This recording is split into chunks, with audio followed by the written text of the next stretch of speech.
Welcome to the Kickass Couples Podcast. This is the place where we help committed couples who want to level up their marriage experience newfound clarity, hope, and confidence. We're Matthew and Kim, co-hosts and husband and wife. In 26 years together, we've seen a lot and never thought it could be as good as it is right now. We're here to help you successfully navigate the messy, dirty, and wonderful world of marriage.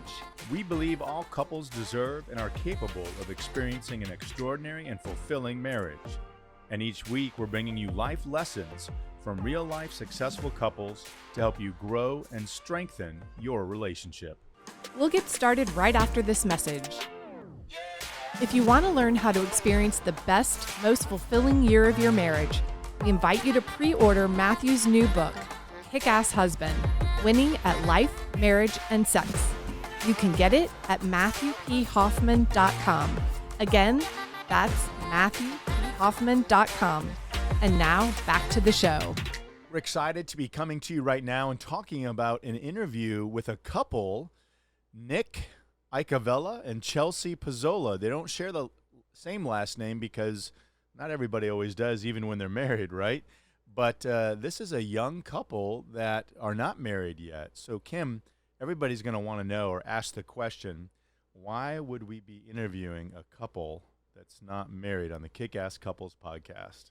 That's a great question. They are definitely kick-ass in our eyes because they are a young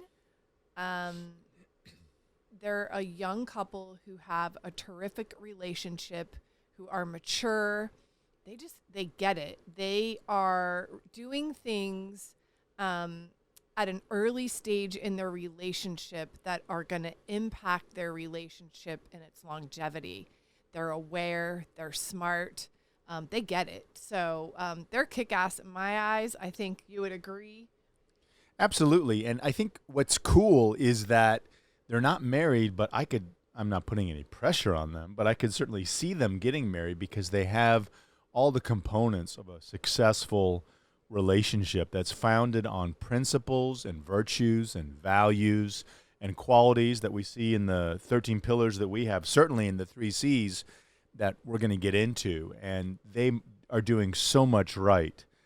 You can tell, their joy and love and appreciation of each other is so genuine. Yeah, they've known each other a long time. They were really friends first. And they joke about 2020 being a great year for them.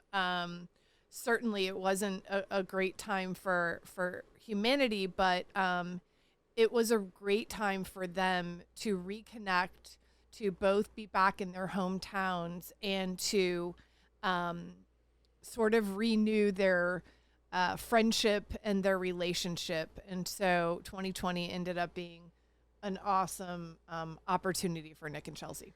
So, Kim, I want you to talk a little bit more about that friendship and the foundation of their relationship. Like why, you mentioned kind of some of those points, but why is that important? And how do you think, why does it exist for them?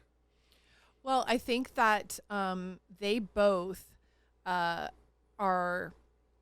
come from backgrounds where family is really super important to them. And they've known each other a long time. They love each other's flaws. They support each other with their goals. Having that base friendship first just shows that they cared about each other without a romantic involvement, and that was important to them, and they've grown and developed from there. That can really get in the way sometimes when in a relationship, when you're infatuated or you're in love with, or the energy is there and you're attracted, you're immediately thinking about the advanced stages of intimacy and being maybe close physically and all those things that come together between a guy and a girl on dates and dating. You're kind of romancing, from the get-go. And if that base level of friendship's not there, it's got to be developed sometime. And for kind of the death knell for a lot of relationships is they've never truly developed a friendship. They don't really like hanging out and being with each other without all that other stuff and enjoying each other's company and the foundation of that relationship. And I think what's so cool about Nick and Chelsea is that they have that friendship first. So all of the bricks in the foundation of a solid relationship were there and established in friendship before there were any demands of romance. And that certainly has come, and you'll find out from the full episode if you look at that, not just listen to the recap. And but that foundation of the best friend first, and they both agreed that and acknowledged it, I think, right up. And when we kind of dove into and started talking to them more specifically, Chelsea came out right away and said, she said, I feel supported and loved by my parents growing up. She had an interesting situation. Her parents got divorced, and she said that didn't necessarily rock her world. She didn't like it, but her father and her stepfather worked together to make an agreement of how we're going to relate to this young girl so that she gets love from both of us. And so they turned what could normally be a negative into a positive. And she thought that really, she was blessed by that because she had two men in her life that loved her. One was committed to her mom. One was no longer with her mom, but she had a great relationship. So she saw that modeled, that compromise modeled. And we're going to talk about that with Nick and Chelsea a little bit later. But I think that was neat for Chelsea to share what love looked like growing up and what she experienced from two men, two fathers, and one mother in her life. And I think that it's also important to point out that she said they both her mom and dad grew in their faith after they were no longer married. So they had met other people and they grew in their faith, which they imparted to her, which has been a big part of her development as well. Sure. Absolutely. What were some of the things you learned about Nick, we know the Lacovella family, Nina and Pat are Nick's parents, and they're dear friends of ours, and their other son, Jake, is the same age as our son, Cole. So we've got a relationship there, but it was really neat knowing Nick and seeing him grow up and now talking to him about relationships and seeing that influence. What did you learn about his family? Well, we know them well, as you said, but I think what stands out to Nick is that they were both very supportive. He was heavily involved in baseball and played in college and even thought he might go on to play from there. And his mom was there traveling with him, taking him to whatever games, dad as well. And so I think he felt that he was very supported, loved, and both of his families taught him how important family is. I love that the Lacovella family sits around a dinner table, and meals are the most important time for them because it's a time when they come together and they talk, they enjoy a meal together, and they're really open with one another.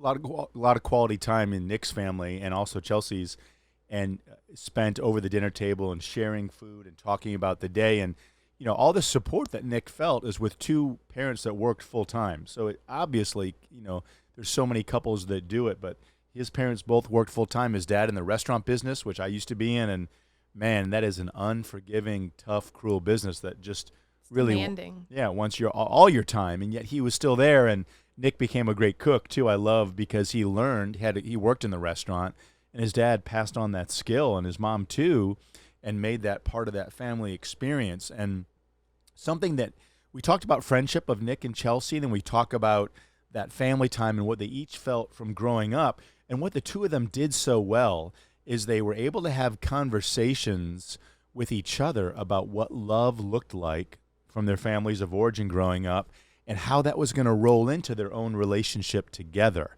And that may sound like something unusual, or maybe it just sounds like it's a given, but so many couples don't have that conversation.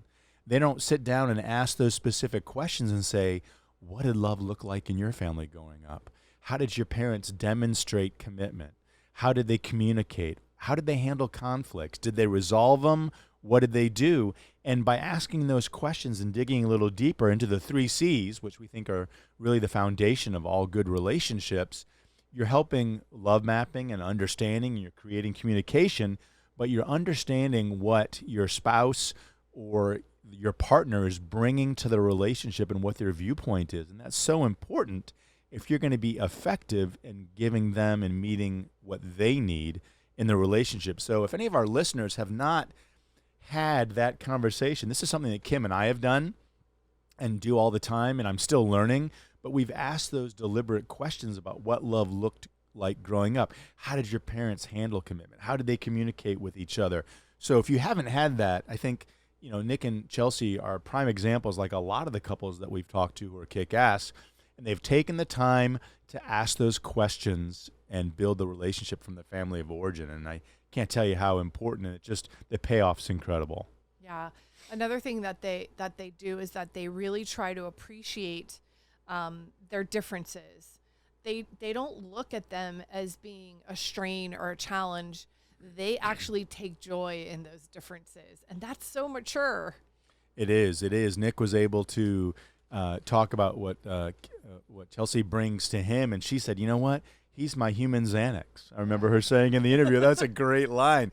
He is Mr. Calm, cool, collected, always looking at the positive, and I'm more up here and going and on high boil and boiling over, and he comes in and gives that to her. And she brings a lot of excitement and communication, and she is such a relator to so many different people in the work she does as a golfer in the LPGA and as a sportscaster and a sponsor. So it was really beautiful to see them expressing gratitude for those differences and knowing that they complement each other so well. And they use that verbiage over and over again in the podcast. We complement each other so well.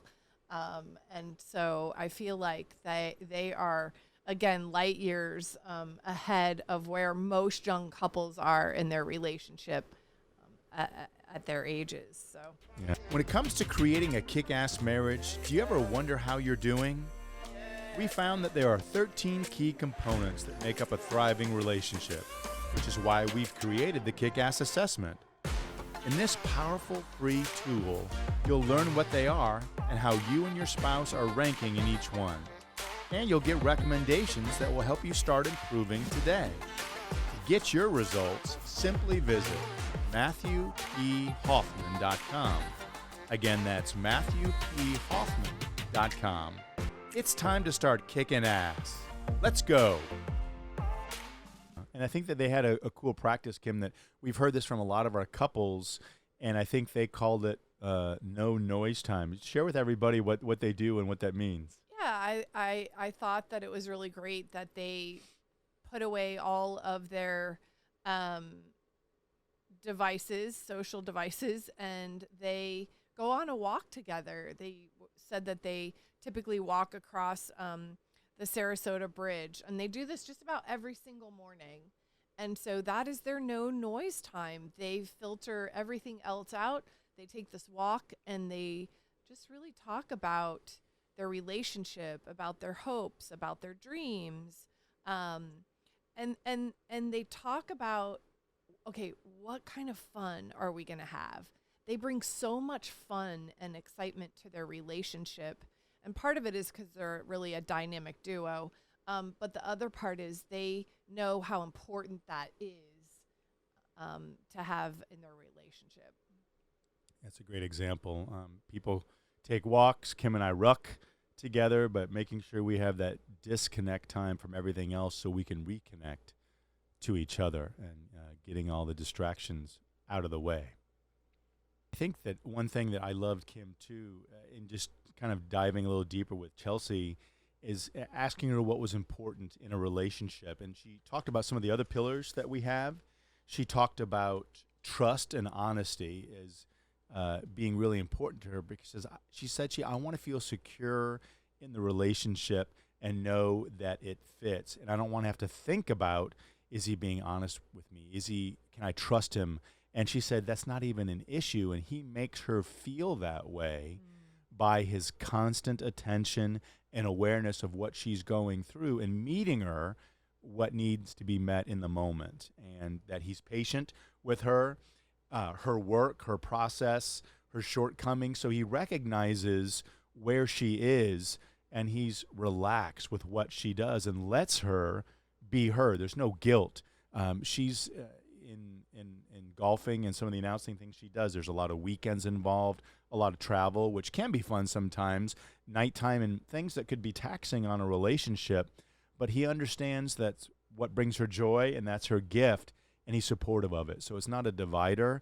It's a uniter. And I think she said she loves his patience in coming together, and that she knows how to prioritize her. She is his number one, and he tells her, he demonstrates it, she feels it, and daily she gets that reassurance from him, so there's never a doubt. And those are some of the roles and the things that are most important, and how Nick kind of fills those gaps for her in the relationship. Yeah.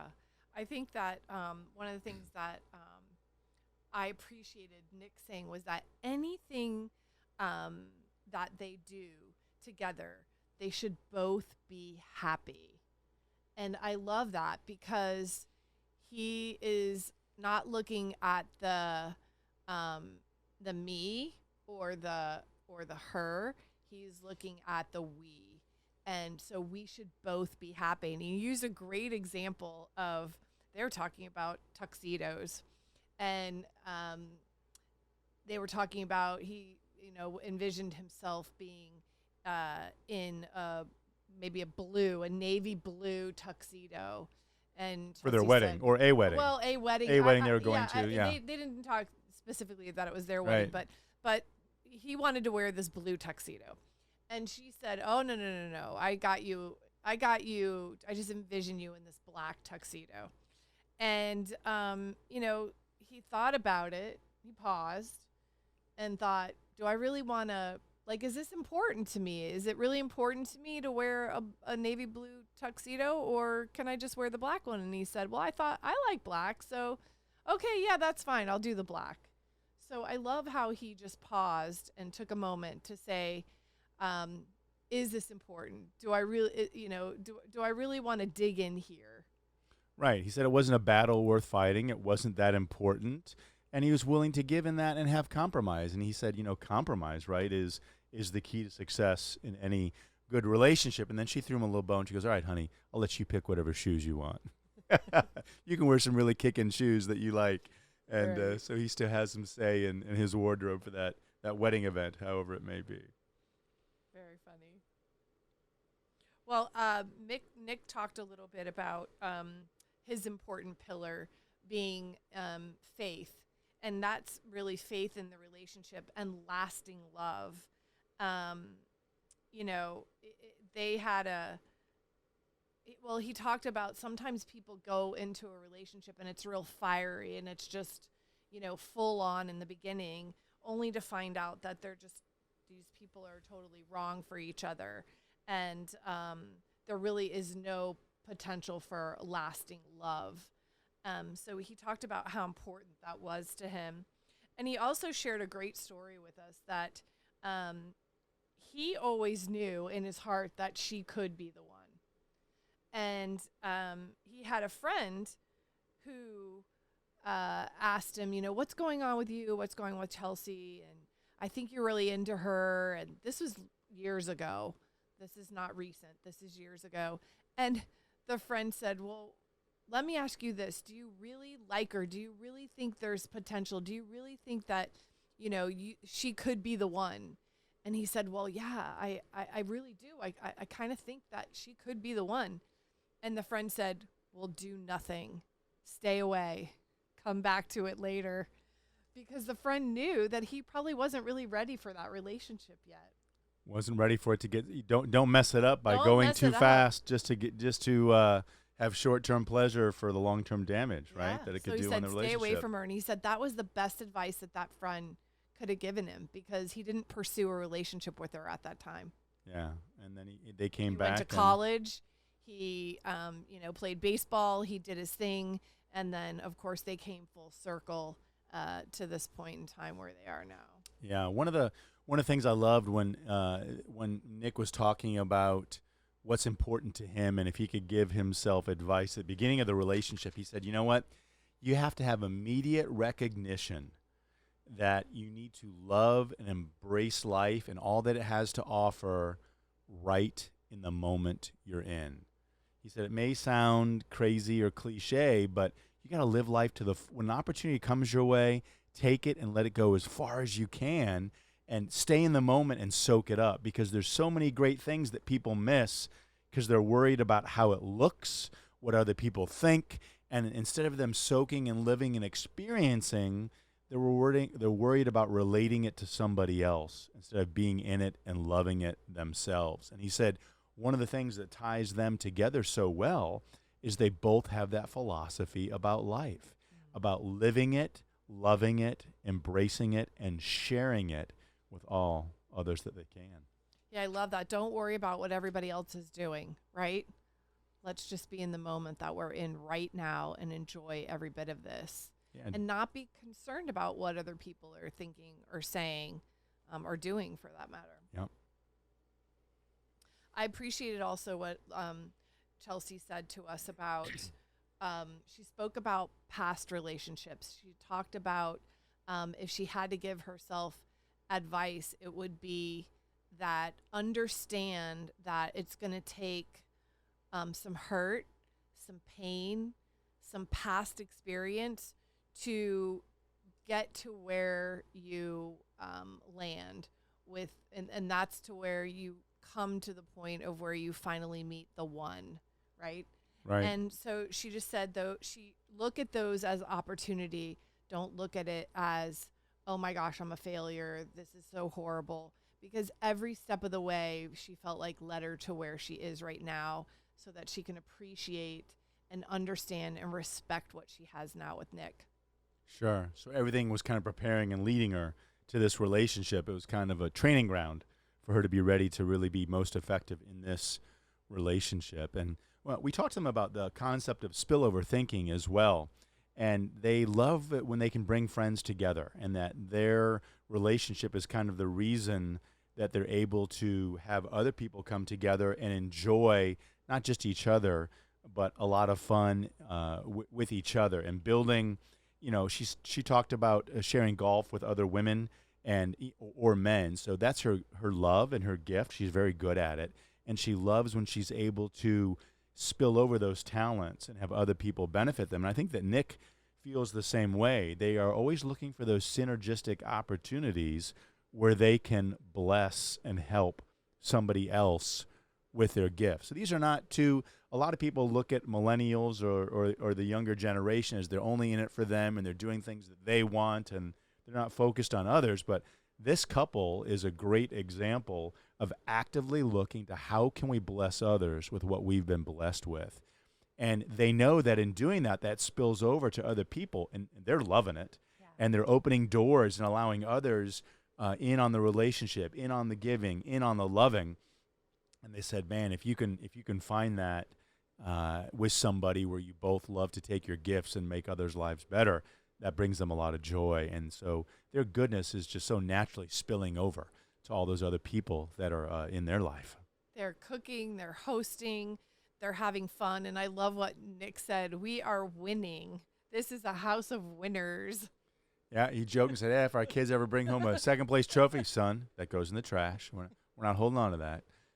He was joking, of course. But, yeah, they like to win. And winning doesn't mean necessarily first place, the medal, the trophy. Right. But it means doing it right with love and passion and commitment. And they're doing it. They're doing it in their careers. Yeah, being successful. Doing it with each other. And it was such a joy to be with them. So if you haven't heard that episode, definitely a lot of good pearls in there. Yeah, they're dynamic. They are fun. They are young. If you are in a young kind of just getting started relationship, I recommend this episode for you to listen to.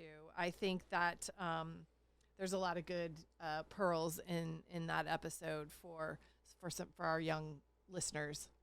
You got it. So if you want to hear more, and if you want to hear some behind the scenes questions that we asked Nick and Chelsea, you can go to MatthewPHoffman.com. This is where you will find Kickass Couples Nation, and you will be able to click on and listen to the entire episode, as well as join our membership where you can get exclusive content that Nick and Chelsea shared with us. That's right. Well, thank you for joining us today for this recap episode with Nick Lacovella and Chelsea Pezzola. We hope to see you again and have you listening for the Kickass Couples podcast. And remember, everybody, that happily ever after does not just happen. See you soon. That's all we've got for this episode of the Kickass Couples podcast. If you like the content of this show, you'll love Matthew's upcoming book, Kickass Husband, Winning at Life, Marriage, and Sex. To receive a digital mini book of quotes and images from the book, all you have to do is rate this show and leave a review in Apple Podcasts, Spotify, or wherever you tune in to listen. Then email us a screenshot of your review at podcast@kickasscouplespodcast.com, and we'll get it over to you right away. Until next time, remember, happily ever after doesn't just happen, it's on purpose.